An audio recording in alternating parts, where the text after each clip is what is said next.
도널드 트럼프 대통령이 처음으로 대선 결과 승복을 시사한 것인지 분분한 해석을 낳고 있습니다. 트럼프 대통령은 백악관 출입기자들과 가진 일문일답에서 12월 14일 실시되는 대통령 선거인단의 투표에서 바이든을 선출한다면 백악관을 떠날 것이라고 발언했습니다. 트럼프 대통령은 선거인단이 바이든을 선출한다면 백악관을 떠날 것이냐는 기자의 질문에 그렇다면 당연히 그렇게 할 것이라고 답변했습니다. If the Electoral College does elect President-elect Joe Biden, are you not going to leave this building? Just so you, certainly I will. Certainly I will. 이를 두고 워싱턴 포스트, CNN 등 주류 언론들은 일제히 트럼프 대통령이 대선 결과 승복에 가장 가까운 발언을 했다고 해석했습니다. 그러나 트럼프 대통령은 그 대답에 앞서 여러 차례 12월 14일 선거인단 투표에서 바이든이 승리한다면 인정하겠느냐는 질문에는 그걸 인정하기 힘들다. 거대한 부정선거가 있었기 때문이라고 잘라 말했습니다. The Electoral College votes for Joe Biden on December 14th. It's going to be a very hard thing to concede because we know there was massive fraud. 트럼프 대통령은 조작된 선거를 보고도 선거인단이 그런 투표를 한다면 대실수가 될 것이라고 경고하고 지금부터 내년 1월 20일 사이에는 수많은 일이 벌어질 가능성도 있다고 강조했습니다. 더욱이 트럼프 대통령은 자신의 발언이 보도된 이후 트위터를 통해 주류 언론들의 해석을 강하게 반박했습니다.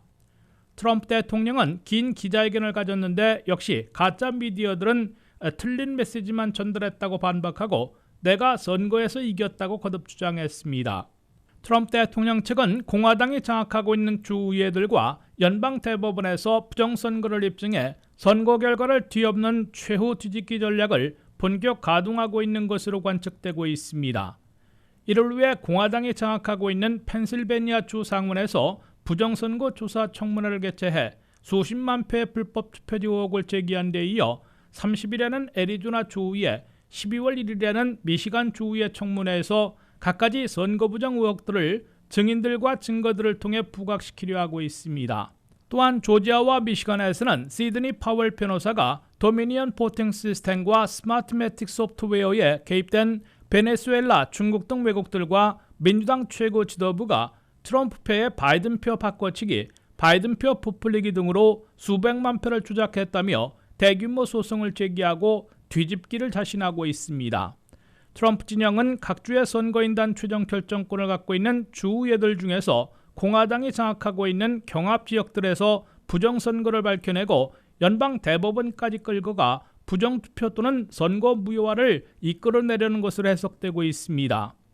그럴 경우 펜실베니아, 미시건, 조지아, 애리조나, 위스콘신 등 분쟁 지역들 가운데 최소 3군데에서 선거인단이 확정되지 못하거나 서로 다른 두 세트의 투표가 이뤄져 결국 연방의회에서 트럼프 재선으로 뒤집기하려는 최후 전략을 구사하고 있는 것으로 보입니다. WKTV 뉴스 한면택입니다.